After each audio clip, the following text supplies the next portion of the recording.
Pam. You were so good yesterday.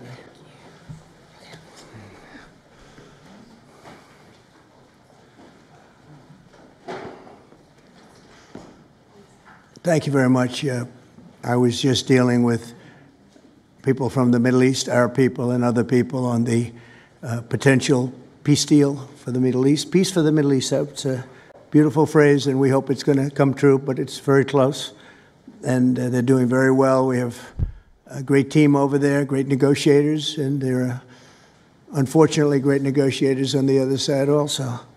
But it's something I think that will happen, got a good chance of happening.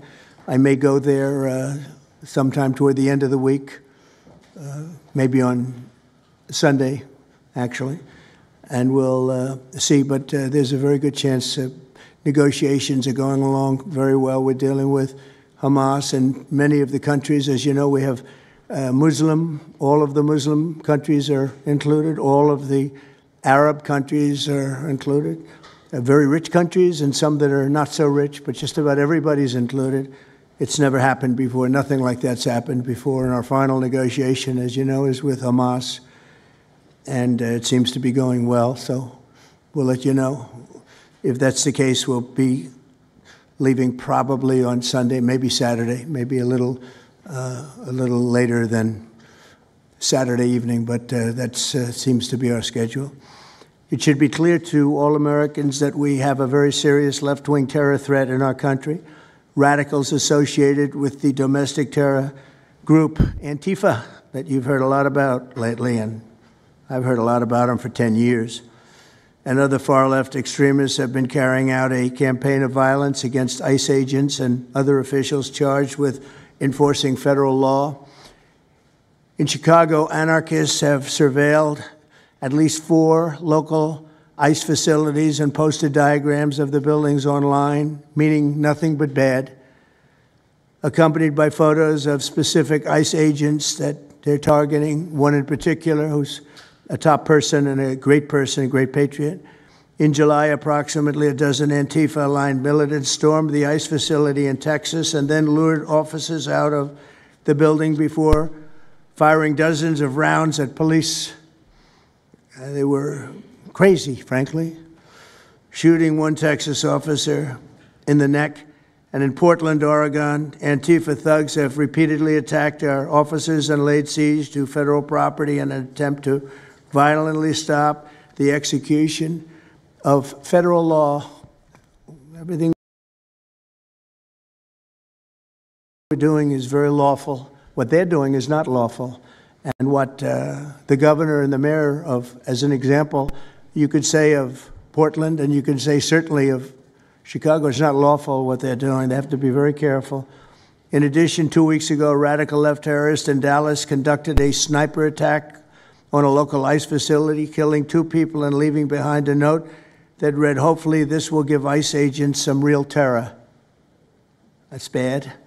This attack came the very same month that Charlie Kirk was assassinated by a far-left extremist who inscribed the words, "Hey, fascist, catch," meaning catch the bullet, onto the bullet shelf itself. The epidemic of left-wing violence and Antifa-inspired terror has been escalating for nearly a decade.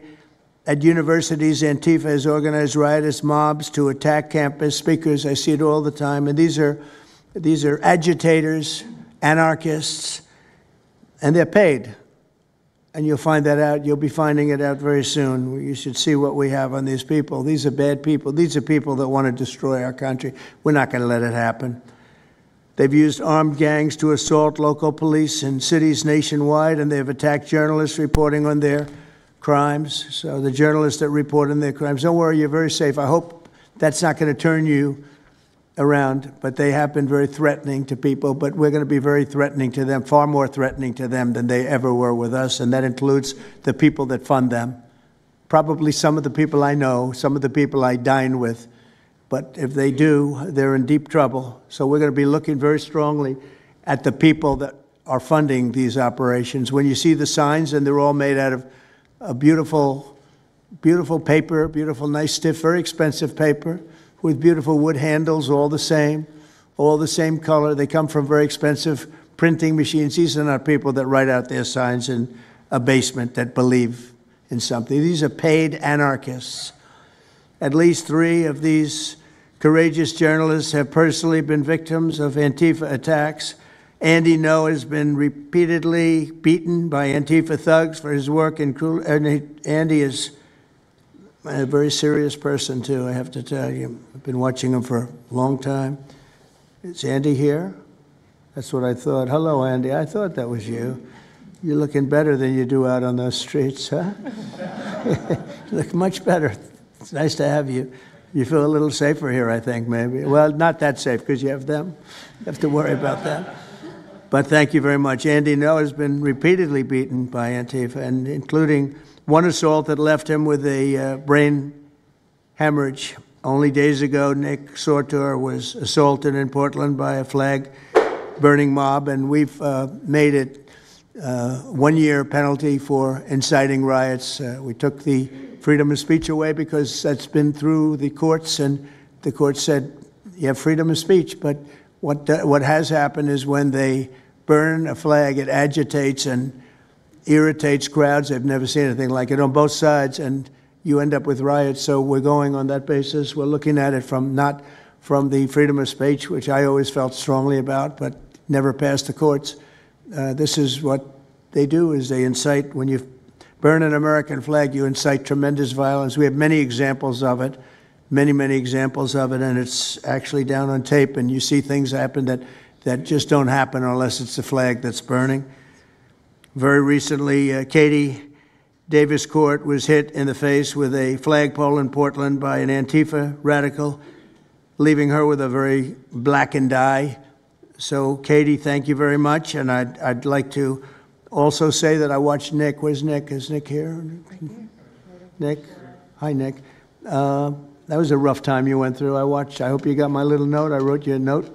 Yeah, I really appreciated that. It helped a lot because it was a difficult situation. It was very stressful, and your note helped a lot. I truly appreciate it. I thought it was terrible, actually. I thought it was terrible. So we'll talk about it a little bit. Under the last administration, the Department of Justice targeted faithful Catholics, Christians, and patriotic parents as domestic extremists. They said, oh, they're extreme because they believe in God. They're extreme because they go to Catholic church, or evangelicals, where everybody was under the gun. Unless you were a really bad, sick person, then they left you alone. Under the Trump administration, we're going after Antifa criminals, and all who fund and support their campaigns are in serious trouble. And we have a lot of records already, a lot of surprises, a lot of bad surprises. It's people that you would never think. I want to thank Attorney General Pam Bondi, who, by the way, yesterday was incredible in Congress. It was amazing, and she just did it from the heart and the brain, because she's very smart, in all fairness. But she did it from the heart, and she did it an incredible. Everybody was talking about it. She exposed some of these fake senators, these terrible senators, people like Blumenthal that had a phony war record. For 20 years, he talked about what a hero he was, and it turned out he never went to Vietnam. For 20 years, he talked about being a hero in Vietnam. Then it was exposed when he said what platoon he was with, and it was exposed that somebody was watching from that particular platoon. They said he was never with us. And then he went out and he cried, and he was ready to drop out of the election. And disgraceful. And then he looks at people like Pam and he starts criticizing her, and she's a patriot. And they ought to do something with that. You know, we have a young congressman that's right now in jail for lying about where he went to college and other things. It was, you know, frankly not good. It was pretty bad. But it was nothing compared to Blumenthal. I mean, what Blumenthal did, he was for 20 years a hero, a great war hero. And then he sits back and, you know, sanctimonious kind of a guy, looks down, how dare you do this to the American public, you know? What a fake. But I thought Pam was incredible yesterday, as well as Secretary Kristi Noem, who's really out there courageously, and I appreciate it, Kristi, amazing what you're doing. FBI Director Kash Patel, who's really coming up with some great information, Kash. It's great. Keep it coming, because there's plenty of it. Deputy Attorney General, one of the best lawyers you'll ever find, Todd Blanche, who I know personally is a good lawyer because I'm here. Thank you very much, Todd. Good job, Todd. Let me ask Attorney General Bondi to say a few words, and then we'll follow it up with Secretary Noem and Director Patel. And we're going to have some of the people around the table, very courageous people, and they're going to be talking, journalists, almost all, and they're going to be talking, and we'll take some questions from the press at the end. Okay, Pam, please. Thank you, President Trump. And as you made clear, Antifa is a domestic left-wing terrorist organization. We've seen them on video for years because they wanted to be seen and they got away with it. They beat journalists, they attack courthouses, they attack police stations, they dox and assault our law enforcement officers. The Biden administration let them commit these crimes with total impunity for years. So did Democrat leaders like Pritzker and Mayor Brandon Johnson. Last week, independent journalist Nick Sorter was arrested just for protecting himself against Antifa. I saw it online and I called Nick. I couldn't believe what happened. He did all this just trying to save our American flag from being burned. He was pushed down and assaulted, yet the local police arrested Nick, not the Antifa thugs who did this to him. Antifa feels empowered to operate in the open because weak Democrats have turned a blind eye to their actions. Their hatred for President Trump and for law and order agendas fuels their violence. We've seen more than 1,000% increase in attacks against our ICE agents since January 20th. Secretary Noem is out there fighting for you firsthand to keep our federal officers safe, to keep our federal buildings safe, and we're not going to have it anymore, these thugs. We saw what's happening in Portland and Chicago, and you saw what happened in Dallas. No longer. This is not activism, it's anarchy. We can't and we will not let masked terrorists burn our buildings, attack our law enforcement, and intimidate our communities. Under your leadership, President Trump, we're deploying the full might of the federal law enforcement to crack down on Antifa and other domestic terrorist organizations led by Stephen Miller. And Stephen, thank you for everything you're doing.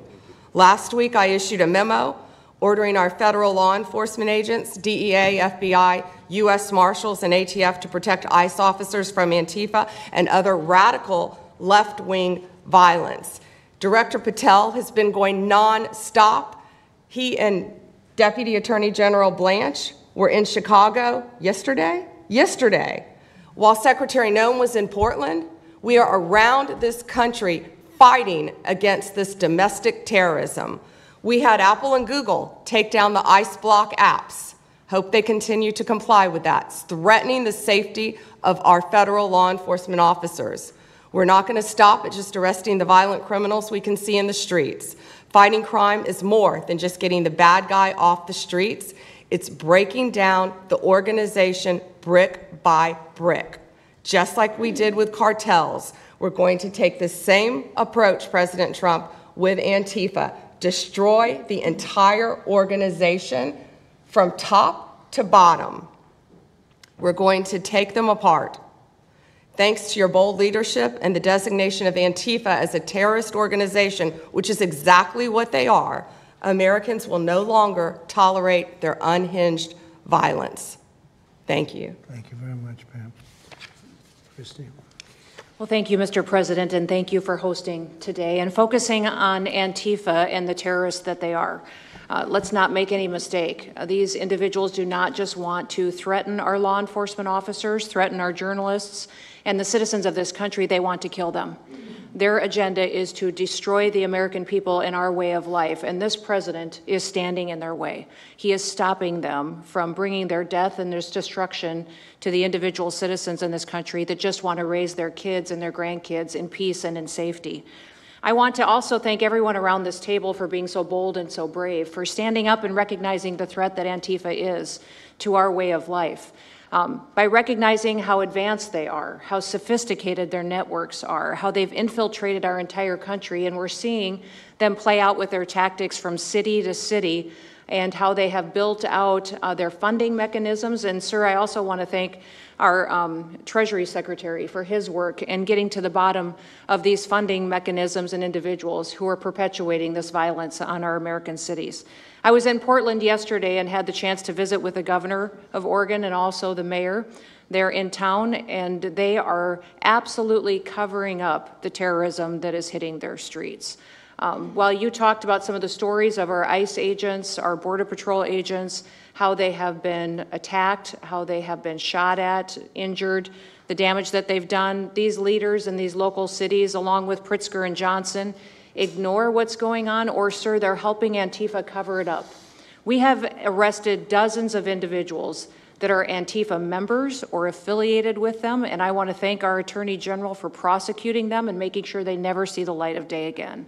They have been so bold in making sure we're bringing those individuals to justice. One of the individuals we arrested recently in Portland was the girlfriend of one of the founders of Antifa, and that we are hoping that as we go after her, interview her, and prosecute her, we will get more and more information about the network and how we can root them out and eliminate them from the existence of American society.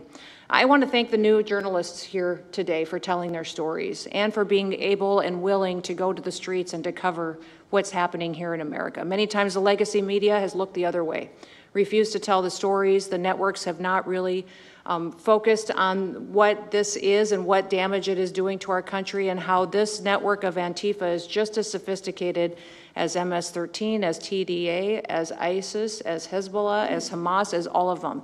They are just as dangerous. They have an agenda to destroy us, just like the other terrorists we've dealt with for many, many years. And today is the day that we have a president that won't tolerate it and will stand up and fight for the American people. So thank you for being here, for being so bold, and for standing in the gap at such a time as this. It will matter. It will make a difference, and your life will be one of significance because of what you've done today. So with that, God bless you, and thank you, Mr. President. Thank you very much. Thank you. Cash, please. Thank you, Mr. President. Mr. President, the American people gave you a sweeping mandate in your victory in this election cycle, and they demanded safety and security for our citizens. And your administration, with your leadership, has provided us with the resources that we need, which is a whole-of-government approach to go after criminals absolutely everywhere, not just outside of this country, but within this country. And that takes a whole-of-government approach. The interagency seated up here with the Department of Homeland Security, our Attorney General, our Deputy Attorney General, and your White House staffers, including Stephen Miller's leadership, has allowed us to go out there and map out these networks. What we are doing at the FBI is simple. It does not require rocket science. We are following the money. Money never lies. And that's what it's going to take to bring down this network of organized criminal thugs, gangbangers, and yes, domestic terrorists, because that's what they are. They are harming everyday citizens in every single one of our communities. And the folks you see here on the right and left, they're some of the bravest men and women we have today. They're reporting the stories live time because the mainstream media won't cover it. They're putting their lives on the line. They're standing up for the flag. The least we can do is stand up for them. So you have my thanks. I read more of your stories than I do theirs because you guys are putting out the truth. And we deserve a country where you are protected as equally as they are.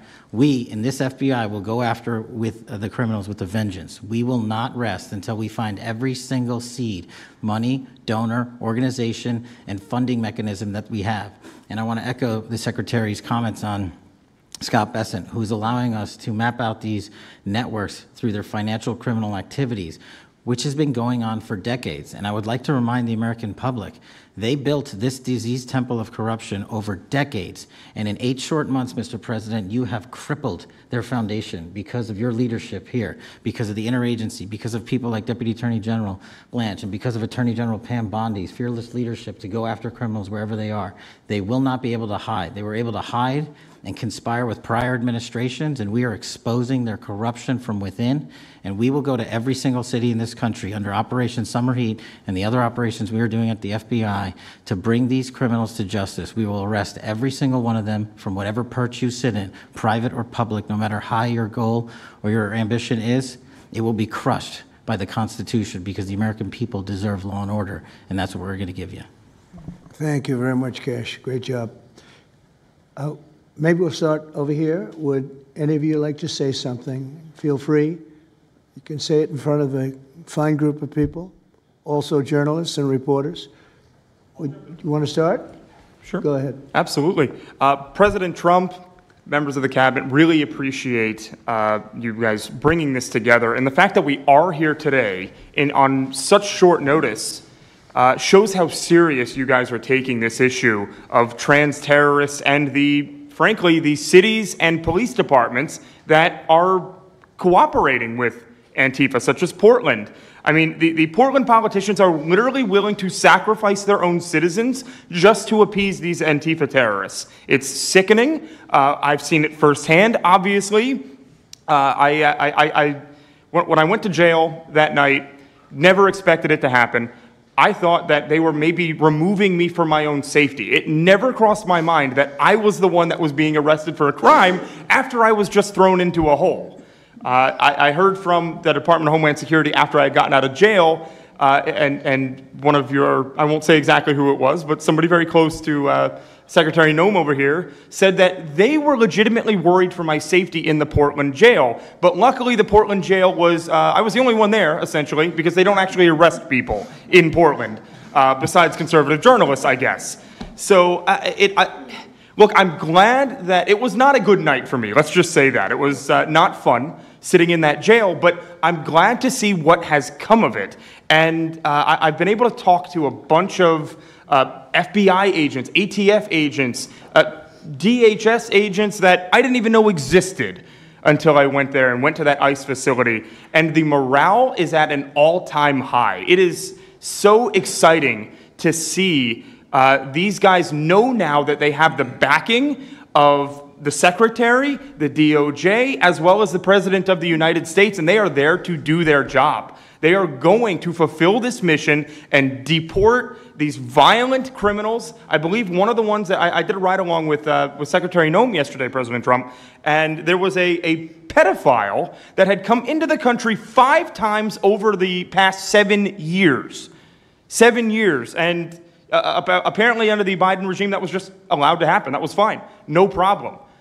It's concerning to me that you're seeing the Portland Police Department, as well as the governor of Oregon, and the mayor, of course, coming out and running defense for pedophiles that have entered the country illegally 5 times. It's crazy. I'm glad it's taking a front row seat in the media. And, you know, they're being forced to talk about it in reality because, you know, we're the ones that were on the ground. We're the ones that are actually reporting what's going on. And you know, much of the legacy media has been either ignoring it or covering for Antifa for years now. So thank you guys so much for taking this seriously. And President Trump, you mentioned that flag. So remember, you put out a truth right after That's right. I saw that. Took this flag from that man that was burning it in the street. I saw it. Do you know who he is? Oh yeah, I know exactly who it is. So why don't you give it to Pam? Give it to the Attorney General, and let's start prosecutions. Yeah. I actually have a second flag that he tried to burn as well. So I have 2 of them from the same guy. Well, you also saw what happened when that flag started burning. Everyone went crazy. That's right. And that's when it started, when they started burning the flag. So thank you. If you could give the information, it would be great. Absolutely. And at least that horrible night made you famous. Right? You got He was already I got a text from the President of the United States, so I appreciate that. And President Trump, after that happened to Nick, I called Harmeet Dillon and we opened a pattern and practice investigation into the Portland police very publicly as to how they let this happen. Thank you, sir. Thank you. Mr. President, Brandy Cruz, you're going to hear us be very fired up today, and you can tell, and it's because some of us have been covering Antifa for 15 years and have never had anyone in a position of authority even acknowledge their existence. And I'll also tell you that I think that had you not done, the single most powerful thing you've done to deal with this scourge has been acknowledging that Antifa is a real thing. I genuinely believe there would be people at these tables who would be dead today and would have been killed in Portland had you not called them a terror organization and said, we're going to bring the full weight of the federal government to bear. I talked to Katie Daviscourt in Portland the other day. She'd been assaulted all summer. And she said the same thing, that it seems quick to violence as soon as you made that designation. So they're thinking in their heads, they're worried. There's been 24 or so arrested in Portland. They don't want to go to federal prison. There's this video of them, one of them who was in the face of an ICE agent, and then he's in custody shaking. Once you take the mask off, they're nothing. Right. And I was told by probably a dozen people not to tell you this. I'm going to tell it to you anyway, because it's relevant to what we're talking about. I'm living proof that you can recover from TDS. I had strong Trump derangement syndrome for probably 8 years. This is one of the reasons I recovered from it. And by the way, it's much better to not have TDS. I'm happier, I'm healthier, more successful. I even think I got a little more attractive after I got rid of my Trump derangement syndrome. Yes. You know, I'm a reporter in Seattle, and frankly, I could not care any less what any of you have to say about this meeting. Could not care any less. We're not here for you. I'm not here to convince any of you that Antifa is a real thing, because if you have not come to that conclusion by now, you are never going to come to that conclusion because you don't want to see it. And you're going to go and you're going to say it's a bunch of right-wing conservative influencers who are here spinning a tale. I was one of you. I was a mainstream reporter in Seattle for 10 years. I was a TV reporter on the streets doing my job, and I was still assaulted by Antifa. So it's not about being conservative. It's about people who go there and show what they're doing. And when I saw, after all those years, that the media wouldn't be honest about what was happening, that Democratic politicians wouldn't be honest about what was happening, I thought, well, gosh, if they're not being honest about that, maybe they're not being honest about President Trump either. And it opened my mind to just looking at things for what they were. And now I find you quite funny, actually. Now it's like I said, I'm much happier about it. But, you know, for me, again, I could not care any less the stories that they go to print. This is what I care about. We have 3.5 years. Nothing is guaranteed, although I think if Democrats keep it up, we'll probably have Republican presidents for the next 3 decades. But nothing is guaranteed, and so what I want to see over the next 3.5 years is a full court press to dismantle Antifa once and for all in a meaningful way. I know, Andy, we talked before this about some ideas. That's really what we want to. I don't care what the media says. I don't care what Democrats say. They will never wake up to this fact. So we want the federal government to take as many of these cases as possible, look at the interstate travel between Portland and Seattle when it comes to these people who are committing violent acts, and hopefully in 3.5 years, they will be a shell of their former selves. Very close to that, and it's Antifa and many others, unfortunately. Yes. There are many others, bad ones. Most have been named terrorist organizations. There are a couple that we're going to. But I think we've got it pretty well covered. But there are many others. But very specifically today, it's Antifa, and it's really bad. And we're going to get it cleaned up. Andy, do you have something? Thank you very much. I'm glad you no longer have TDS. I feel very good about that. Fully recovered. Thank you. Thank you, Mr. President and members of the Cabinet. I have a lot of gratitude and a little bit about my background. I'm born in Portland, Oregon, from there. And growing up, it's always been left-wing, very progressive. And I liked it. It had cafes and artists and those who lived a bohemian lifestyle. And in 2016, I was a graduate student at Portland State studying political science. I was an editor at the student paper there, a very progressive paper. And I was assigned to cover the election night demonstrations. Well, the elections night protests turned to riots, 3 days of violent rioting in Portland. And it was the first time that I saw groups dressed in black with their faces covered. This is 4 years before COVID. Some of them were waving the black flag of anarchism, some the red flag of Marxism. And within seconds, they would ravage one street to another, to another, to another.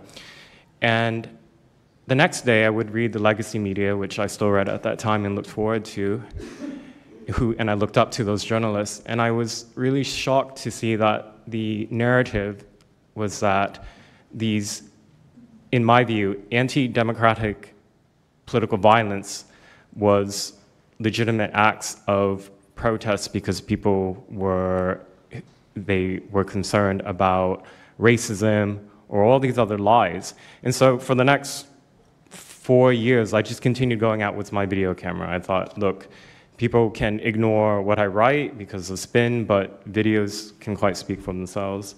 And in 2019, it led to me nearly losing my life. I was covering another Antifa protest turned riot. At that point, had been routine in Portland, and then I was ambushed in a mob beating. And I had never been in a fight. I didn't even realize that I was being assaulted until seconds in. And the punches came from everywhere on my head and my face, and I was bleeding out of my eyes and ears, and then they threw all the drinks in my eyes to humiliate me further and to laugh at me. And I was rushed to the hospital in an ambulance and CT scan, and I had subarachnoid hemorrhage, which is bleeding in the brain. I nearly died. And after surviving that, the reporting that I saw in liberal media it seemed to suggest that I had deserved it because they branded me far right. And some even went so far as to suggest that I maybe faked my injuries. A BuzzFeed reporter asked for my medical records, which I did provide, but this felt so, it's like because I didn't die in that attack, there was another round of people who wanted to finish me off. But I continued, and then 2020, Portland was really the epicenter of the longest political violence. Those months of riots, I was on the ground, undercover, and there was an assassination there. There was a supporter of Donald Trump named Aaron Danielson who was shot dead by a self-described Antifa member who then fled out of state and died in a shootout with U.S. Marshals. In 2021, I returned undercover, naively thinking that enough time had passed, and was chased through the streets of downtown and beaten, nearly choked out. The person who was trying to choke me out held me so tightly that I had the blood, the vessels in my eyes burst. So one of the symptoms were my eyes were completely red after that, and I was hospitalized. So thank you so much for acknowledging Antifa and for directing your administration to treat them as domestic terrorists. It's going to be really challenging because how they organize is that they are decentralized, autonomous, and they operate on deception. And we're still to this day told that they don't exist, that it's a figment of our imagination. I think the DOJ could look at federal conspiracy charges. The state of California and San Diego County last year broke up an Antifa cell in San Diego. And I think maybe perhaps the State Department should designate Antifa, its international arm, as a foreign terrorist organization, FTO. So thank you so much for this invitation, Mr. President. Thank you very much, Andy. Great. That's a rough time you had, huh?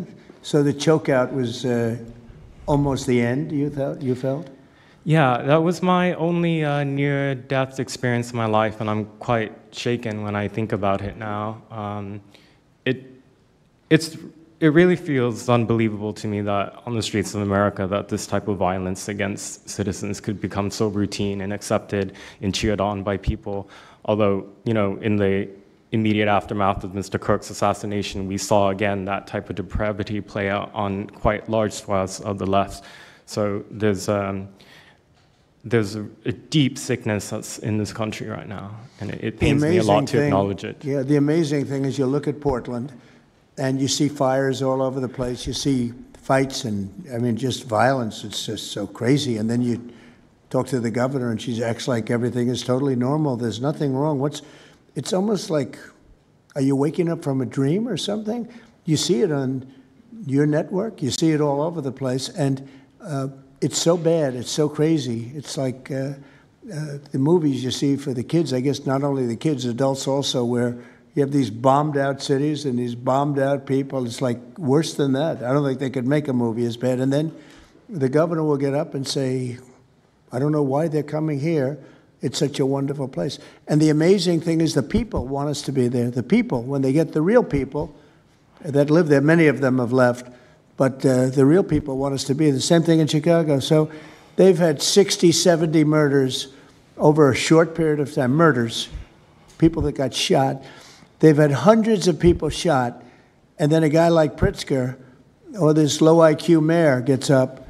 He got up, he's got a 5% approval rating, and the people are all against him. They want people to come. Beautiful black women are wearing a MAGA hat last night on television. Beautiful people. And they said, we don't care who comes, just stop the crime. They don't care, frankly, they don't care if it's National Guard and military. Send in anybody you want, stop the crime. And they're afraid to go out. They can't even go out.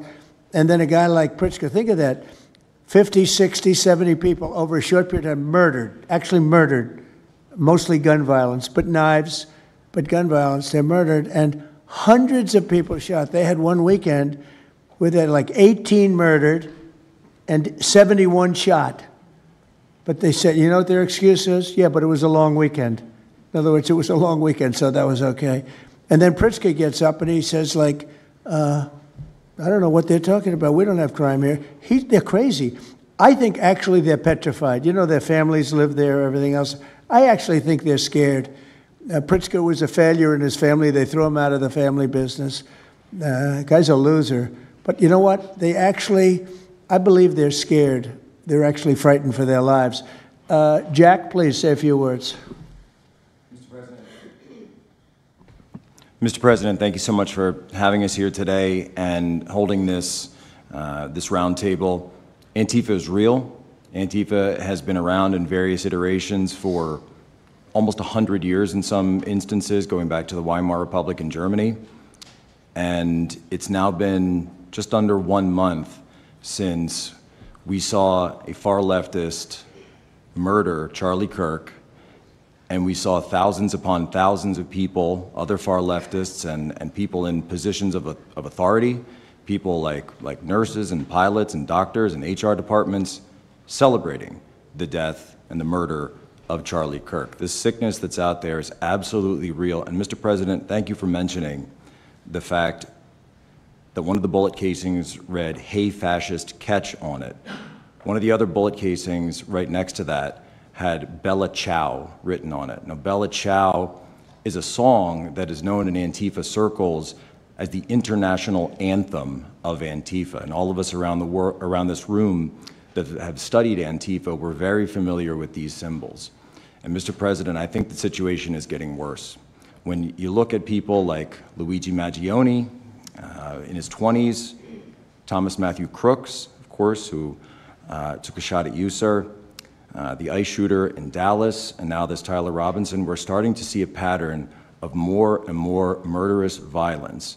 And this same violence is not just random. It is targeted assassinations, which are getting worse. And every single one of us in this room that goes out there, and obviously you as well, sir, and all the staff, we are now under that threat every single day. And working there at Turning Point USA, and I've spent just about the last month out there in Phoenix with Erica, with the family, with the team. And I will tell you this, Mr. President, even though going through something like that, which is an absolute nightmare, and people say, you know, what was it like to speak in front of all those people? It was horrible. Every second of it was horrible. But we're not going to quit. And Turning Point USA is continuing the tour that Charlie was on. We had 6,000 people when we went back to Utah. We had 5,000 people last night in Montana, if you can believe that. We are continuing to organize on campus. We are getting more and more people coming out in the face of this threat, knowing what happened to Charlie. But Mr. President, we need to do something about this, because I fear that the next one who could be killed could be sitting at this table right now. And we're not going to stop. But they need to stop, and they will not stop until they are stopped. Thank you. Thank you, Jack. I appreciate it very much. One thing I have to say is that Washington, D.C. was almost as bad. I don't know what could be worse than Portland. You don't even have stores anymore. They don't even put glass up. They put plywood on their windows, but most of the retailers have left. But Washington, D.C. was so bad, and Pam, I'd say it took 12 days to really make it pretty good, and a month to make it great. And now people are going out to dinner. The restaurants are booming. They don't have enough seats. They're opening up new restaurants because many of them closed. And people are walking down the street totally safe. A reporter, I'm not sure if she's there. I can't see somebody reported it. She is. She was violently assaulted. And I don't know, she tends to be somewhat liberal, but she wasn't liberal on this one. I appreciated your honesty, but that won't happen again. It won't happen again. You're lucky you're alive, frankly, with what happened. I know exactly what took place. So Washington, D.C., our capital, we thought we'd start there appropriately, and it's safe, and people are so happy. They're so happy. And now it's a couple of months. I went to dinner there. I felt totally safe. I gave a press conference right in the middle of the street, which I don't think Secret Service was thrilled about. But, you know, I'll tell you what, I wouldn't have wanted to do it 6 months ago. It's incredible what happened. Now we're in Memphis. As you know, we're having a great impact in Memphis. It's been only a week, but it's, Cash, I hear it's been amazing what's happening there, just very early. But you take a look at D.C. and you take a look at some of the other, we've had a big impact. What we haven't said, because Pritzker said, well, crime is going down in Chicago. Well, 5 months ago, Cash went to Chicago with a lot of FBI agents just to prepare it, so that we went in with, I guess you could call it a surge, call it whatever you want, but would be even more effective. And we're going to be doing that, and very, very strongly doing that, because Chicago is a very unsafe city. It's a great city. The head of the Union Pacific Railroad said, sir, please save Chicago. It's a great city. It can be saved. Other cities are gone. I mean, they're lost. They can get better, but they're just really, they've been so decimated. But I'm so proud of what they've done so quickly in D.C., and it's taking place quickly in Memphis, where we were asked to go by the mayor and by the governor.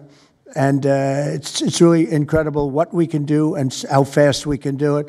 Let's go for two more. Would you like to go? And then Katie, you'll go. Okay, please. Yeah, thank you, Mr. President, for having us here. And not to sound like a broken record, but it needs to be said that Antifa is real. Yeah. It's real. It's a threat. I just saw them last weekend over in Portland while they're causing mayhem over there. And the reason why they're such a big problem is because we have Democrats and a lot of people in the mainstream media refusing to acknowledge that they even exist, right? So how can we as a country begin to address it if we have large swaths of, these people who are supposedly decision makers and people who are supposed to inform, they don't want to say that it exists. Because the common argument is like, well, they're not a real organization because there's no national leadership, they don't have a national headquarters, so how can law enforcement go after a group that doesn't exist like that? Well, law enforcement goes after criminal groups that organize to rob banks or do smash and grabs. They don't have a registered LLC, they don't have official membership cards, they don't have a business address, but law enforcement still goes after them because they're working as a group. These people don't just show up, randomly at the same time to do the same thing, dressed in a very similar fashion, espousing the same ideology. And they say, well, it's an ideology. It's like, well, yes, it's an ideology because there's people alive, present, that believe in it, and they're acting on it. And so I've been very well aware of what Antifa's been doing. I was very busy during the riots in 2020. That was probably my most exposure to them prior to this year. I've been at the ICE facility at Broadview. I'm originally from the Chicagoland area, unfortunately, but that's where I grew up around. Like I said, I was in Portland. I was covering the riots in Los Angeles as well. And probably one of the most disturbing parts about that is, in addition to Antifa being present, they were tagging the streets with CJNG, which is Cartel Jalisco Nueva Generación, which is a cartel. So you have these people who are working basically in concert with other terrorist groups to say that we're here, we're present, and we're gonna attack federal agents and people who are gonna expose what we do. And so, to be clear, political violence, sustained political violence that we're seeing in this country is not a both sides issue. I was, I was at Charlie Kirk's memorial in Glendale recently. Conservative gathering, totally peaceful. It was the most peaceful gathering that I've been at. Every other time that I've been covering violence in the streets, just this year, just this year, it's always been from left-wing people, radical left-wing people. And it's not even just Antifa anymore. The shooting that happened in, the defensive shooting that happened in the Chicago area, that wasn't someone dressed in black bloc. That was just somebody that had taken upon themselves to go out and try to interfere and ram federal vehicles. So people are becoming more and more radicalized, and it was to be expected, unfortunately. And the reason why we're in this position today is because after I was done covering the riots, I was at the border from the San Diego sector all the way down to the Rio Grande Valley sector, covering the border crisis month after month. And we all knew the solution to that. We all knew why it was happening. It's because, well, it's racist to have a border. It's like, well, actually, it's not, but okay. And so it required you to come back into office and to fix the problem, but it's no longer just a border issue. It's a nationwide issue, and that's one of the reasons why you got elected back into office, because thankfully the American people said we're not going to deal with it anymore. But unfortunately, there's a lot of people, as we've seen, who are willing to take to the streets to do violence.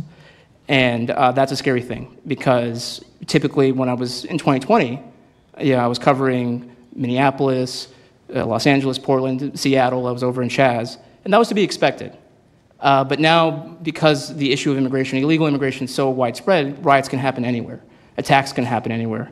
So that's why it was weird kind of going back to my home state to cover this violence.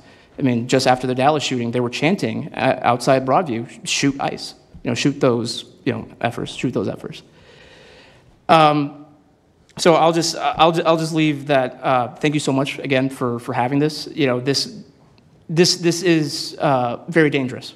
We don't work for companies that have billions of dollars. We're running and gunning often on our own. We became friends. A lot of us are friends because we would see each other all the time, and we became friends because we wanted to have someone watch our back while we're out there. Because like I said, we're just out there. And but we'll continue to do it because it's an important topic. It's an important issue. The American people deserve to know what's happening in these chaotic situations, and we're more than happy to do it.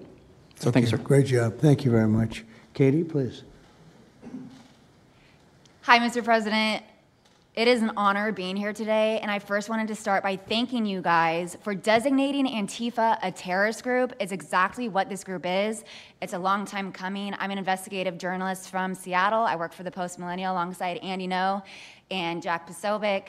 I have been infiltrating Antifa cells in Seattle and Portland for the past decade. I know their inner workings, and Antifa uses extreme political violence to crush the civil rights of their political enemies and believes that violence is justified by any means necessary. But today, I want to focus on what is happening in Portland at the ICE facility. I've been covering this for the past 4 months, and this is a call out to corporate media who has completely ignored this story or has falsely reported on it. This is nothing short other than a sustained attack on the United States, which is being supported by Democratic elected officials.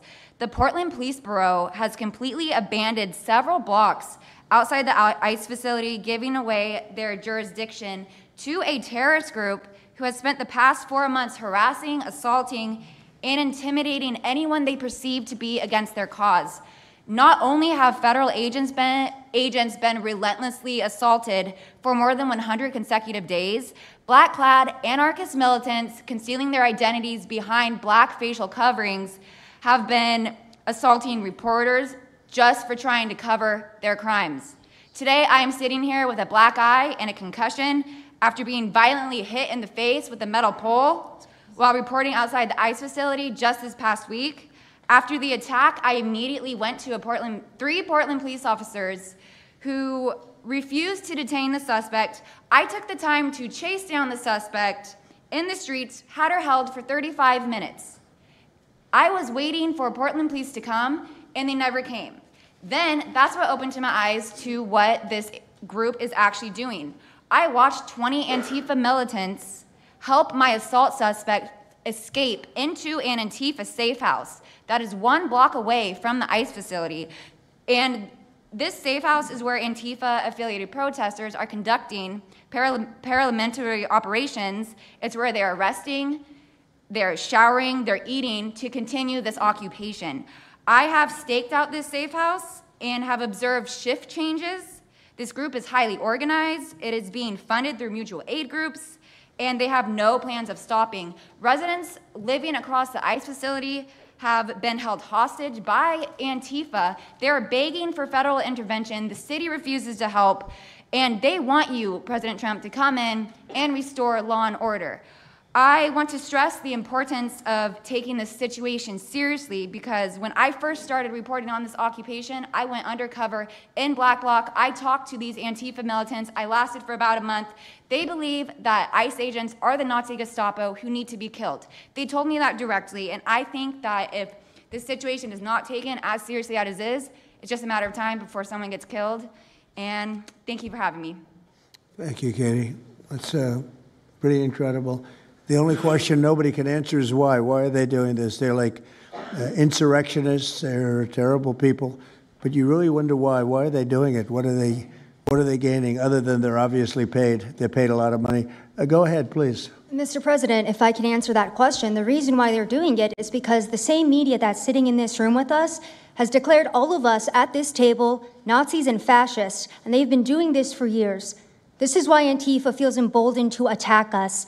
Now, almost every single person at this table has been threatened with a steel bat. We've been assaulted, we've been harassed, we've been threatened, and that is in huge part due to the media. So my message right now is for you guys, because 2 years ago or back in 2020, by the way, I was censored for my reporting on Antifa here in Washington, D.C. You were talking about how safe it is now, Mr. President. It wasn't so safe back then. Back in 2020, I watched as a father was being mobbed and surrounded by Antifa members as his terrified, crying children looked on and the police here did nothing. I watched as a woman had her hair violently ripped out of her skull simply for waving an American flag on the streets of Washington, D.C. And by the way, if you guys try to go and find any of this footage, you won't find any of it because Twitter deleted all of it because our president shared my reporting and they deleted my entire account immediately after. So now, if you want to know what happened in 2020, all you're going to see is the media headlines that said that it was fiery but mostly peaceful. Thanks for that one, CNN. The reality is that it was an extremely violent period of time, and for the last 10 years, Antifa has been wreaking havoc on law-abiding and innocent American citizens, and it needs to end. Now, I'm with Turning Point USA. It's an honor to be here, Mr. President. Thank you guys so much, everybody in the administration, for giving us a seat at the table, because the media has not only been demonizing us for so long, but immediately after the brutal assassination of our founder, Charlie Kirk, our Turning Point USA chapters have seen an uptick in violence across the nation as Antifa chapters that are embedded in our universities go and target them. It's been extremely difficult to report on the ground, and for a long time I was afraid to go to Portland because I knew that the only people who would have my back, like Julio said, were one of my friends on the ground because there is no police force there. I was terrified to go because I knew if I got shot or stabbed, and I have been assaulted, I've been mobbed and robbed in Austin, Texas by Antifa, that nobody would come to help me. So my plea to the entire administration, especially to the DOJ, is every single radical left-winger who is in front of the ICE facility in Chicago, in New York, in Portland, please make sure that you use the full force of the law to come after each and every single one of them, because it is us being soft on left-wing violence that has fomented all of the terror that we have seen in this country, and it is the left wing getting away time and time again with assaulting law-abiding American citizens that has led us to this place. So truly, to the Americans that I speak to on the ground, they feel completely abandoned by their state and local government. So please step in. You have Americans begging for the National Guard, and to the media over here, please report on the truth. Please do your jobs. I'm an American citizen. Everybody at this table simply views ourselves as American citizens who have an iPhone and the will to actually tell the truth. So please take your job seriously and tell the truth to the American people. And thank you for letting me be here on behalf of Charlie to continue his legacy of cleaning up the country. Thank you, Mr. President. Thank you very much. Appreciate it. Wow, you feel very strongly, I can see. I'm mad. I got beat up so many times, Mr. President. My friends have gotten beaten up, and I want to cry right now from happiness because we have been completely ignored for so long. For almost 10 years, we've been getting assaulted on the streets. I have watched children cry as their parents have been attacked on the streets. That should not be happening at our nation's capital. So please, again, the DOJ, please utilize the full force and go after each and every single one of these people. Fantastic. Thank you very much. Great job. Impassioned. That's important because you should feel like that. Please, go ahead. Mr. President, thank you for having us here and bringing together this panel of brave journalists, everybody on this side of the room. And no one can speak to the violence better than these people here. So I think we know that this is not just a story about violence and chaos, as you alluded to, Mr. President. This is a money story. And at the Government Accountability Institute, my colleague and I, Peter Schweitzer and our team, we followed the money, and we followed it to the top of what we call the protest industrial complex, Riot Inc. And we found a network of NGOs. It's not just the Soros network, the Open Society network, it's other funding networks, the Arabella funding network, the Tides funding network, Neville Roy Singham and his network, Foreign Cash. And it's also big left-wing funders. Some of them are not citizens of this country. Mr. Hans-Jörg Wyss of Switzerland. They're pouring money into this entire ecosystem. And so I want to share 3 money facts with you about what we call Riot Inc. Number one, like any corporation, Riot Inc. has many divisions. It doesn't just have the Antifa boots on the ground division. It has PR divisions. It has marketing divisions. It has a very well-funded legal division to get these boots on the ground back on the streets as quickly as possible. But it does have those investors that I mentioned. Number two, we have identified dozens of radical organizations, not just the decentralized Antifa organizations, but dozens of radical organizations that have received more than $100 million from the Riot Inc. investors. These would be the lawyer groups. These would be the groups that advocate for calling good, honest Americans fascists, et cetera. And then three, I think the most shocking thing is that we have found that more than $100 million in U.S. taxpayer funding has flowed into these funding networks, including at least $4 million to these very groups themselves, not just Antifa types, but there was an event in Atlanta called Stop Cop City. Over 60 rioters were charged with domestic terrorism. These groups received money for that from both the billionaire class as well as taxpayer money. So one other thing, this money helps fund the decentralized crowdfunding platforms. These are ways that Antifa, the John Brown Gun Club of Elm Fork, which had links to that attack on the ICE facility, the Socialist Rifle Association, and just because they don't have LLCs or EIN numbers doesn't mean they can't get paid. Some of these funding platforms, crowdfunding platforms, are funded by this network that we call Riot Inc. So again, I want to thank you for your leadership, for the whole cabinet's leadership on this. We're going to keep following the money and appreciate everything you're doing, sir. Do you know the name of any of the funders? Do you know the names? Because if you do, I'd like you to give them to Cash or Pam. Absolutely. Or Christy. Yeah, we'll do that. As soon as you can. That's all of you. Because you probably know the names after a certain period of time. You tend to find out. But these are people that do not have good intention for the country, and that's treasonous probably. So if you could, very important, if you could do that, it would be great. Nobody would know better than you. You'll figure it out. Thank you. Please, go ahead. Yeah, my name's Nick Shirley. I'm 23 years old. I'm a 100% independent YouTube journalist. And over the past year or so, I've been able to go to 15 countries. I've hung out with people in the gangs of Brazil, in the favelas, in the prisons of Secot. But yet the most dangerous places I have been here in the United States, unfortunately. And I've had the opportunity to show people about the protest Antifa here in the United States, and there's nothing organic about what they are doing here in the United States. I've watched people be bussed in from states. I've watched the same lady at a protest in Atlanta be bused to the protest in DC and then in New York City. There's nothing that is honest about what they are doing. And they have signs. I've seen the same signs here in DC and in London as well. It's a big organization and corporation that they're running. And people may wonder, like, what's the threat to us as Americans if we go? Well, you'll be labeled as a fascist, you'll be labeled as a Nazi, and they'll wish death upon you because they wish death upon me. And just last week in Portland, Oregon, I watched a lady get trapped in her car, surrounded by Antifa, and her sister messaged me after seeing the video. She said, the only reason I think my sister was safe is because you were there recording. I also was chased out by a member of Antifa who said he would smoke me, and next thing he knew, a DHS sniper had lasers on his chest. If he was not there, who knows what would have happened that day. These people are very dangerous, and people wonder how they're able to do it. The reason is because these cities are not enforcing the law. And why should these people be worried if the law is not being enforced? And we are not far right, nor are we far wrong. We're just right. And the truth about what's happening here in America with these groups is very dangerous, and I thank you, Mr. President, and your administration as well for acknowledging that. Thank you very much.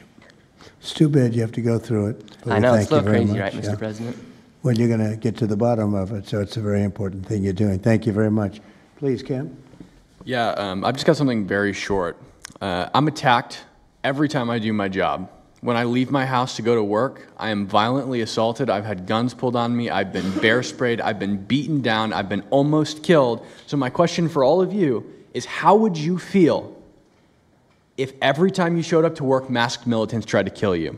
Because that's how we feel. That's our lived reality. And you guys go and tell us that we're liars, the riots aren't that bad, right? I've never seen any of you guys on the ground.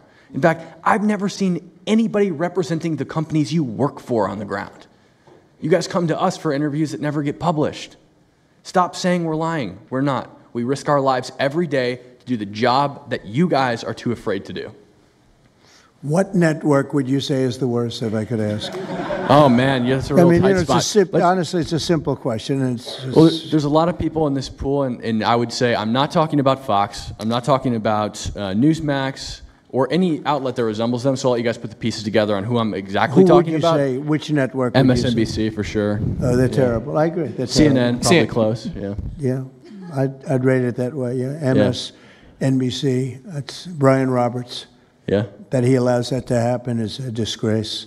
Absolutely. And CNN is second. Yeah, second. I would say CNN is not quite as bad as MS. MSNBC is not really a news site anymore. Oh, MSNBC is sick. Yeah. They're sick. Well, sir, it's also else? just the stories that they publish about what's the ICE enforcement operations that are so heavily slanted that it's no longer, as I was saying, no longer just Antifa, but Americans that are becoming radicalized. So they've been very irresponsible with how they've been reporting. Who is that? MSNBC, for example, they're... Would you rate them the worst? Probably. Who would you rate second? Well, they ran a story about an operation in Southern California about how a father of 3 Marines was arrested, and they made it seem like they just did it because he's brown. But there's video of that same man charging at the agents with a weed whacker. Now, I've worked with weed whackers back in the day, and you don't want to be on the receiving end of one of those. So that's why he was arrested, but the story was presented as if it's a brown guy just simply being arrested. And I've been around ICE agents, and I'm a citizen, so I feel fine. But it's just that's why. It's not just Antifa. It's not happening in a vacuum. It's it's working in conjunction. I think they work in conjunction with some of the media. I think ABC is very bad. I think NBC is very bad. And CBS has a new owner, so we have hope for CBS. CBS has a great new owner, my opinion.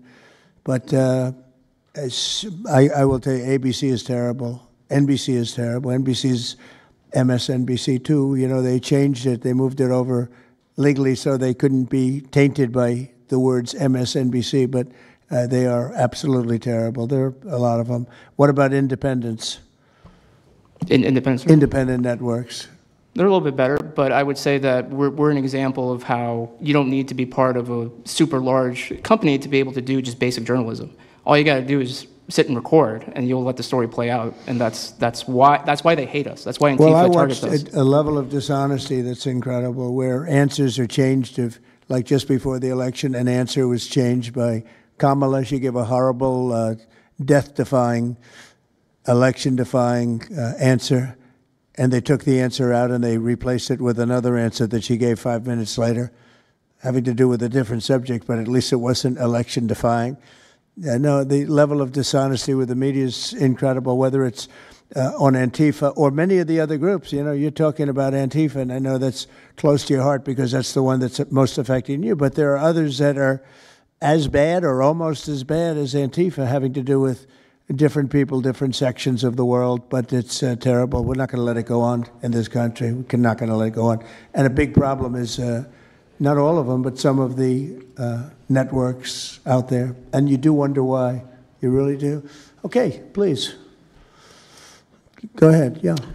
Mr. President, thank you again. Thank you. My name's Jonathan Cho. I am an investigative reporter for Frontlines Turning Point USA. I'm also a senior fellow at Discovery Institute in Seattle. And I cover far-left extremism as well as the homeless drug crisis in America. And I find it oftentimes those worlds intersect. And hot off the presses, what I wanted to bring to your attention today is a report from a Capital Research Center here in D.C. in conjunction with Discovery Institute.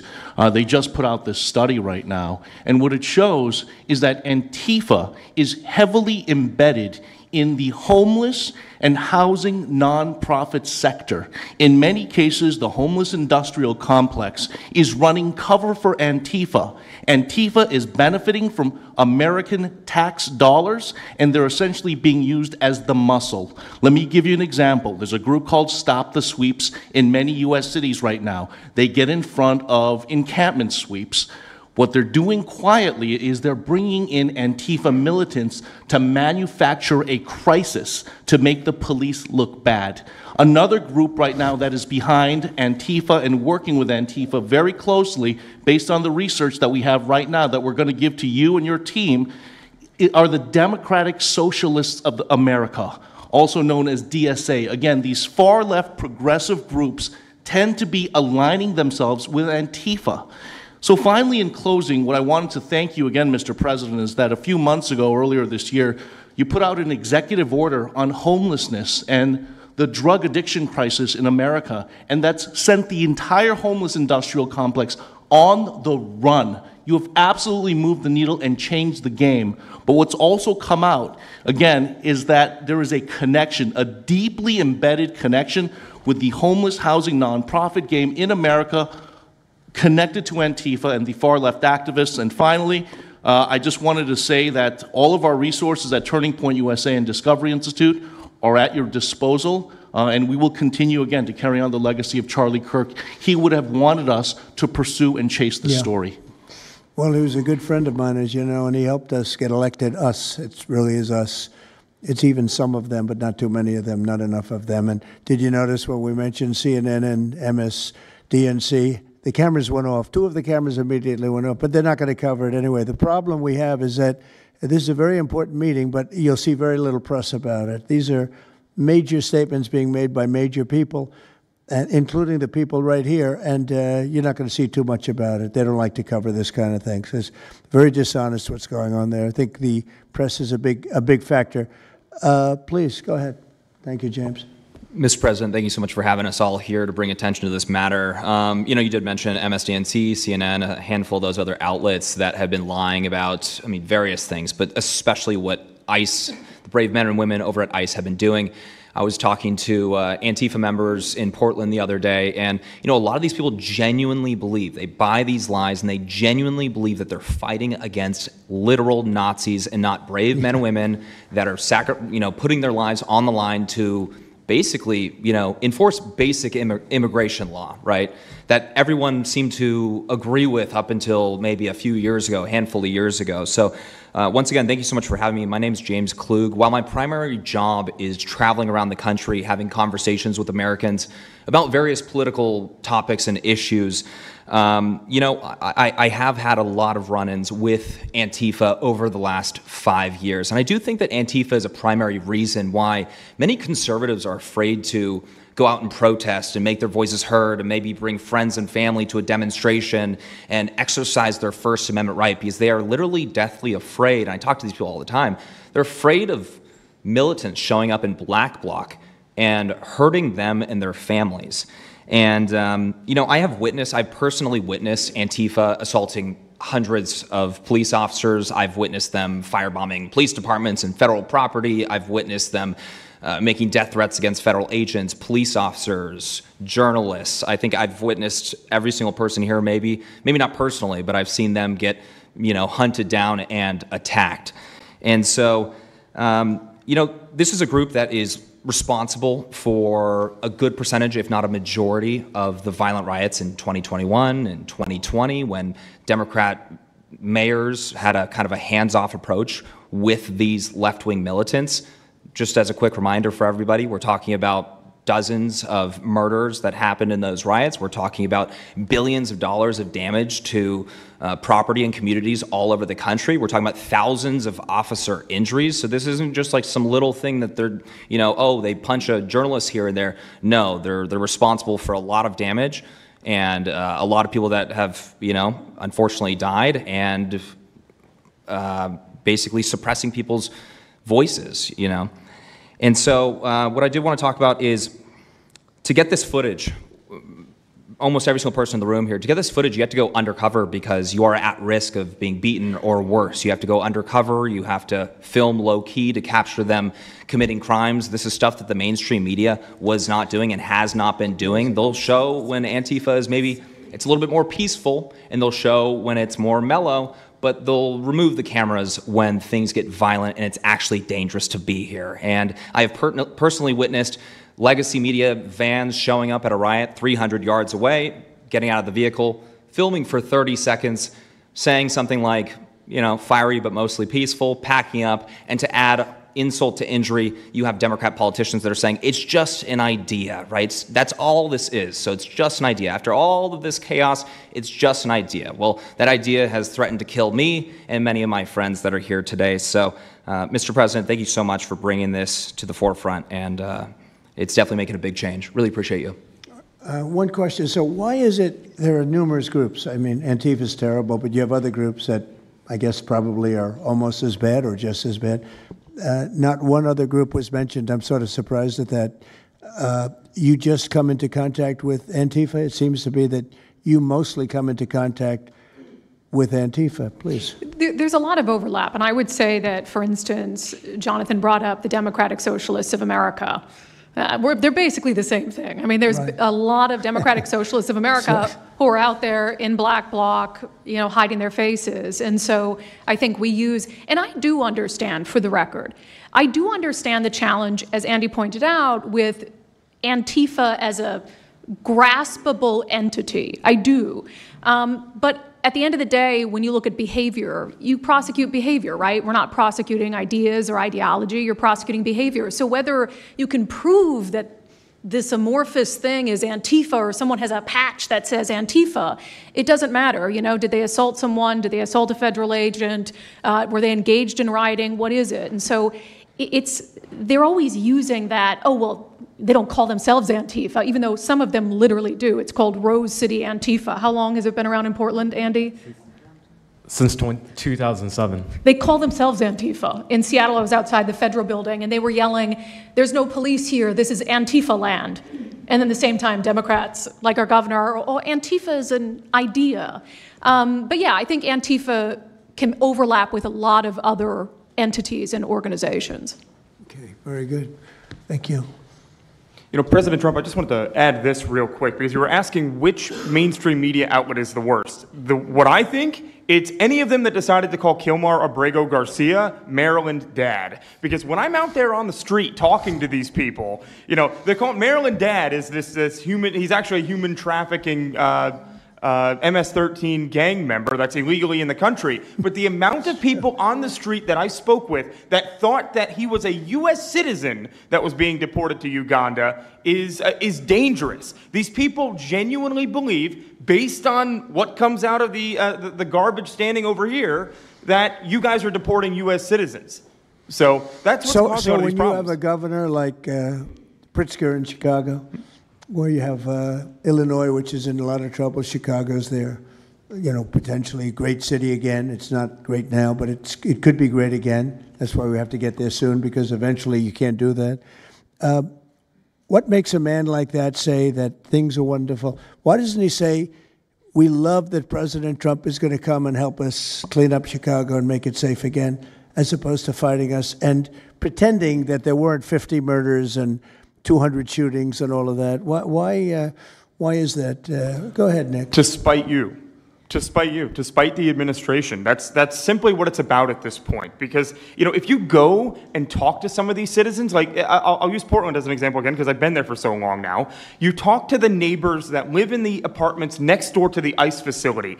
There are veterans with PTSD that live there, and they're here all night long, screaming, fireworks being lit off by these rioters, children crying because they, can't sleep at night and they're scared of all the noise outside, and they can't leave. They can't. They got a lease. You can't just leave. These people aren't wealthy individuals, and that's one of the major problems. And these people are afraid to come out and speak out.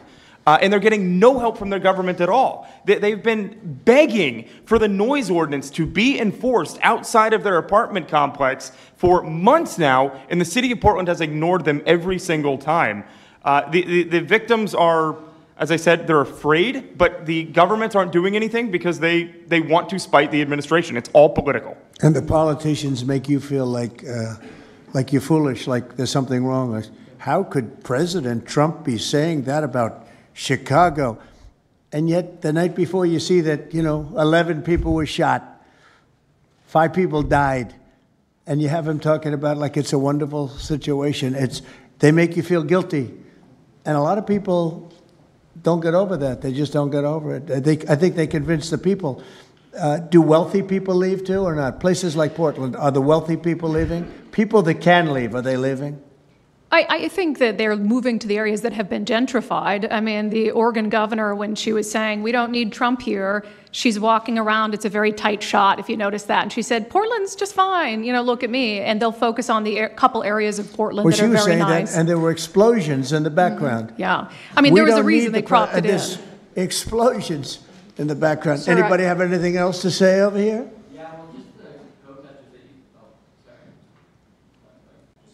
And then we'll get, should we be taking questions, or is it just a waste of time? Because they can ask questions, but, well, there's Brian, he's good. But you know what? In a way, it's a waste of time, because if you give a great answer, they don't put it on. If you give a horrendous answer, or even if you give a great answer, they make it sound like it's not a great answer. They're very dishonest. Go ahead, Nick. Yeah, and I think part of that dishonesty comes from what they see. For instance, I've never been asked to go on any other show besides Fox News. My clips go viral everywhere, but they've never even asked, like CNN's never asked, MSNBC's never asked. And a lot of times when I go to hotels, I'll stay and I'll watch like MSNBC. Fortunately, their ratings are terrible. They are terrible. MSNBC is dying, and CNN is dying like a dog. And poor CNN, it's so pathetic. It is very pathetic. You ever see their anchors in the evening? Nobody ever heard of them. Where do these people come? I could take anybody off the street in Washington, D.C. that do a better job. Yeah, and it's not hard to show what's going on these days. You literally have an iPhone and you can post it on X. They don't believe in the star system, you know. It's just one of those things, right? Okay, Nick, you finished, Nick? Yeah, Are you very finished, much. Nick? Good job. Thank you very much. Well, you've been through hell, I tell you that, but you're really incredible patriots, incredible people. Go ahead, please, Brian. Brian, go ahead. I am so thankful for each and every one of you here right now, and I'm very grateful that my network, Real America's Voice, has partnered up with many of you. Jack Sobin, you have a show on a network. Many of you, Savannah, have appeared on a network as well, so thank you for being here. My question is this: in terms of following the money, I would just notify that the city of Austin is cleared to vote tomorrow to basically waive a $120,000 fee so that a No Kings, basically an anti-Trump rally, can occur in their city. They're bypassing the fees, rolling it to the taxpayers. So my question is to you: what can the people of Austin, Texas do right now to make sure that their tax dollars don't fund a No Kings anti-Trump rally coming up? Well, you just tell me that I would love to do something about that. Bring a lawsuit, do something. You know, the best thing you can do is have honest elections, because the elections are totally rigged in so many of these places. You know, you take a look, the people, they're all loving you. They can't breathe. They love so much, every one of them. You don't see one negative. Then all of a sudden you lose the election by 20 points. The elections are so rigged, and we proved that in 2020 more than any other time. But even the last election, there were areas that I won by much more. We won in a landslide, but I actually won in more of a landslide than we thought. I said, you got to get out, make it too big to rig. And fortunately, the people made it too big to rig. They tried. They tried. But the biggest thing you can do is have honest elections. You know, if you don't have, and you need great media. You need borders. You need borders. Wait. You need borders.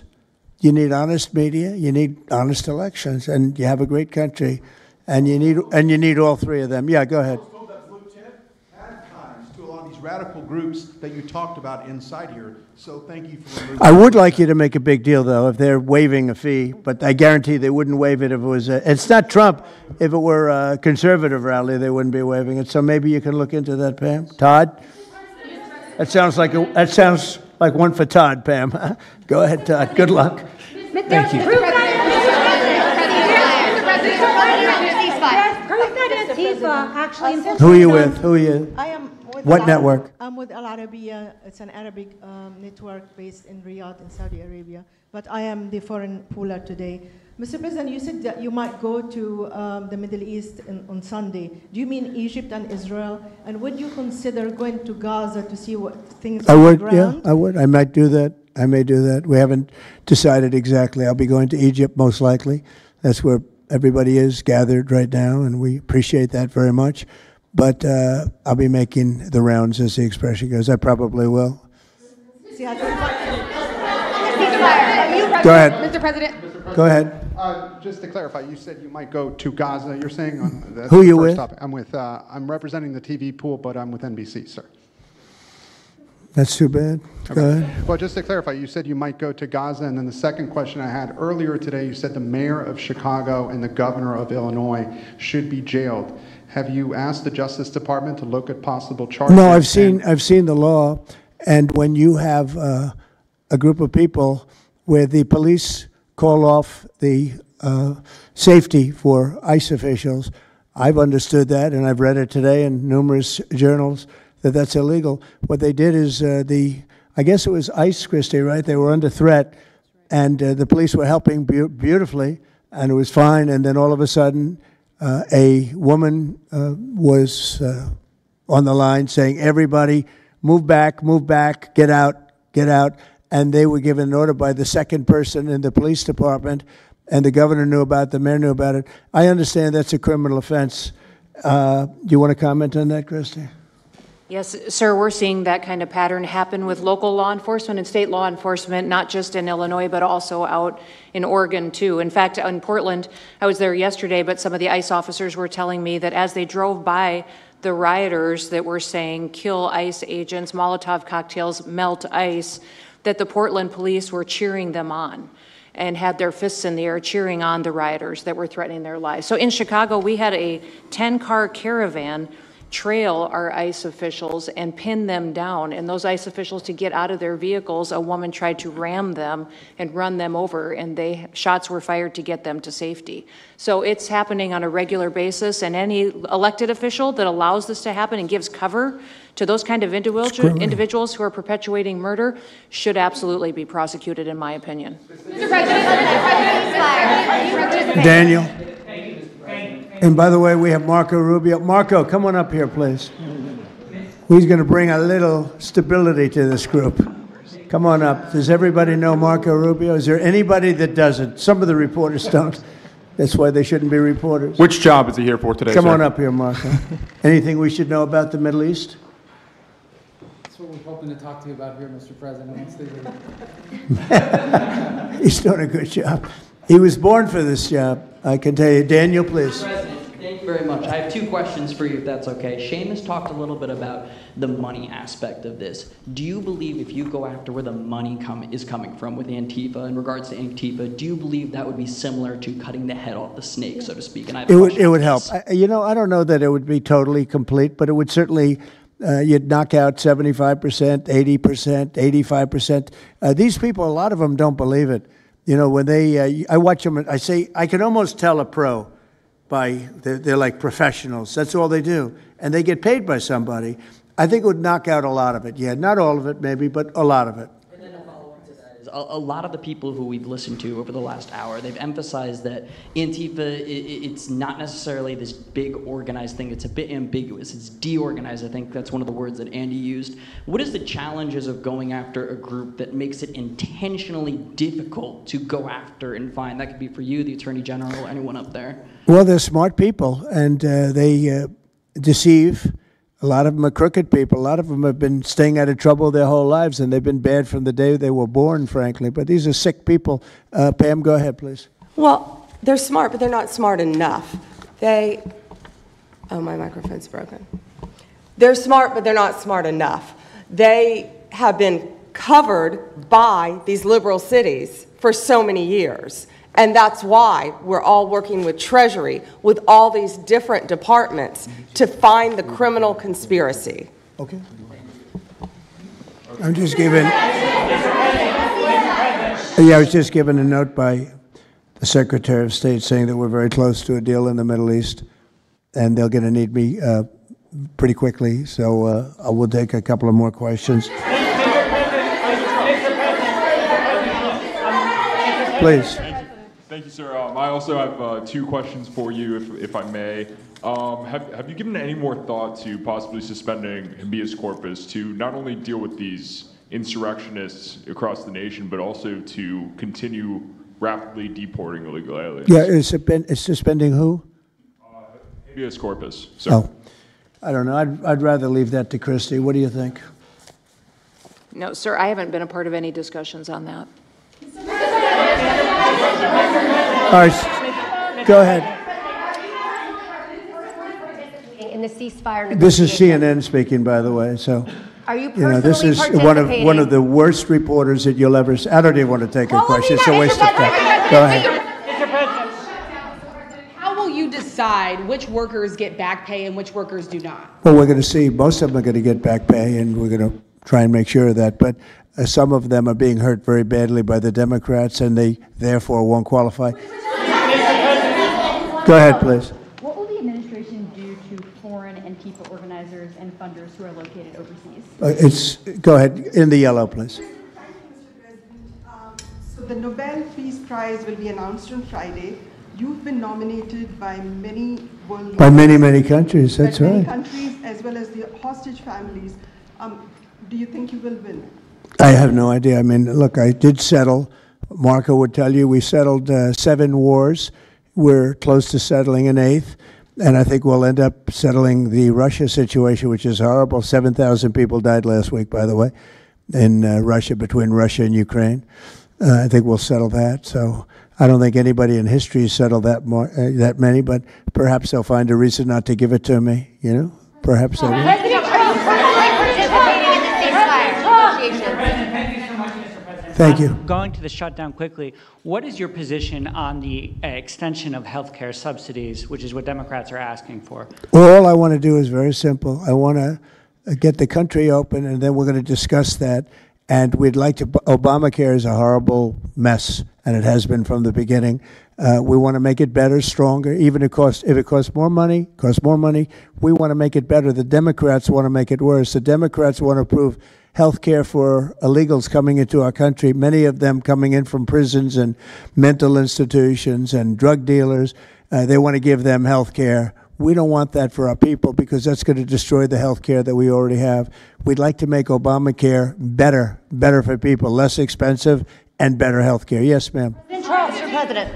I'm wondering if you've been briefed on the organization and funding of Antifa, and if so, what have you learned? I have been, and they have pretty good knowledge, but they're going to have a very good knowledge. And I really ask these very brave patriots that we're surrounded with today to let us know, because I think you probably have some pretty good ideas. And even if you're not sure, let us know and we'll figure it out, okay? If you could do that.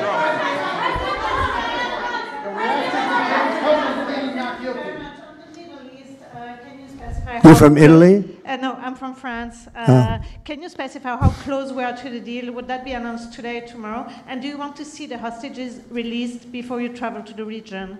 No, I think I'll probably go maybe before the hostages are released or shortly thereafter, pretty much shortly thereafter. Yeah, please. Participating in the negotiation. Go ahead. Who are you with? Who are you with? The Center Square. I had the honor of asking you originally if you would designate Antifa a terror organization. And I stand here before you today, and I'm echoing what Andy said over here. Are you going to work with your administration, as the Secretary of State's here, are you going to work with your administration to designate it a foreign terror organization? You mean a terror? Antifa? A foreign terror organization. Well, has that been done? Pretty close, right? Would you like to see it done? Yes, Mr. President. You think it would help? They have foreign I'd be links glad all to across do it. Western Europe. I think it's the kind of thing I'd like to do. If you'd like, does Middle everybody East. agree?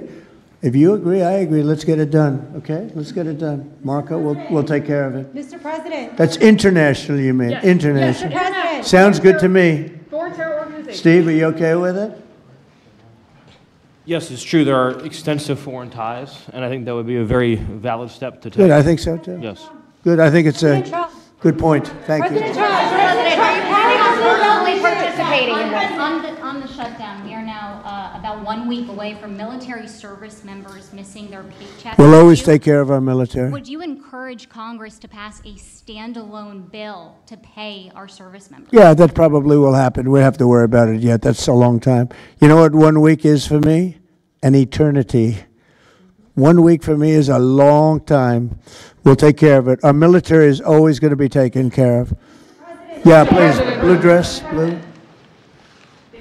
President, Rebecca with Blaze News. I'm curious to know, so you're talking about the money funding these Antifa organizations, and somebody brought up Roy Singham, I think it was you, who, by the way, is married to one of the co-founders of Code Pink, this infamous left-wing organization. I'm curious to know the administration. Who is that? Who is that? Roy Singham. He's married to. No, did you say they're here? No, he's not. A journalist brought him up, but. I see. Okay. Yeah. Okay. Jameis, thank you. Good. Good bring up. Excellent. Go ahead. He's somebody who's been reported on extensively, and I'd love to know what the administration is going to do to actually bring consequences to some of these names. You mentioned. Well, I don't know the name, but I would like to ask Pam to take a look at it. You know, a lot of the best information we find are through you and other people like you. So I'd like you to look at it, Pam.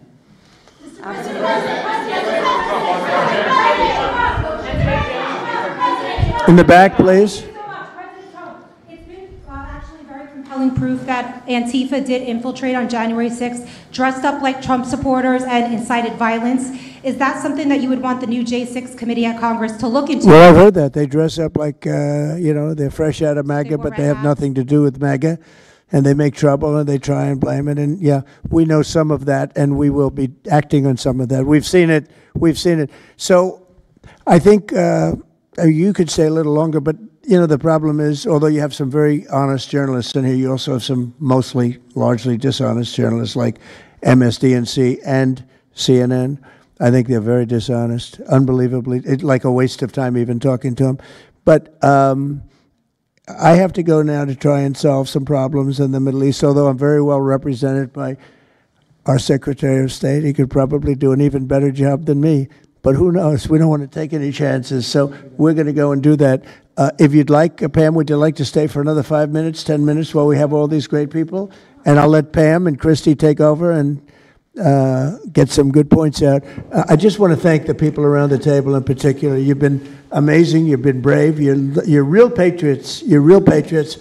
And at some point, we're going to have to look into, at least in certain cases, rewarding you with some very important medals and honors, okay, as we have done and will be doing with Charlie Kirk. You know, Charlie is getting the Presidential Medal of Freedom, which is our highest award outside of the Congressional Medal of Honor. And I think they're sort of even. One's civilian and one's military. But unfortunately, the civilian sometimes is military also because of what we have to go through on the streets of this country. I can only tell you this. We have a great nation. We have a nation that's right now the hottest in the entire world. We're the hottest nation in the world, despite all of the things we've been saying today. But that's going to make your job easier because nobody's doing better than we are financially. We've never done better. We've had, I think, 58 stock market increases since I've been top, meaning record increases. We have never seen anything like it, and we're going to keep it going. That makes it a little bit easier for what we're doing. I guess maybe it also makes some people crazy because they don't want to see us do well. But we're the hottest nation anywhere in the world, and we were a dead nation 1 year ago. I say it all the time. We were a dead nation. Now we're the hottest nation in the world, and that's said to by every leader. One of the reasons that we have every country already signed up or just about to sign, every country in the world on this whole mess we have going over with Hamas and the Middle East and all of the things you see, is they respect our nation. A year ago, you wouldn't have been able to get it. You certainly couldn't have gotten it with Biden. You didn't know where the hell he was.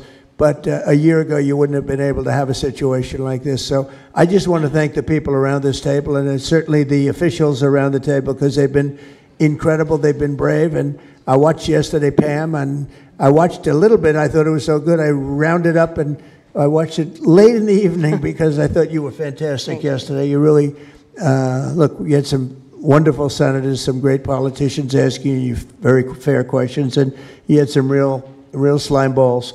But I thought you were amazing, so thank you very much. And Christy, thanks for the great job. Cash, thanks for the great job. Always my man back down there. He's the silent type, but he's a hell of a lawyer. Thank you all. We're going to get peace in the Middle East. That's what we want to do. Thank you very much, everybody.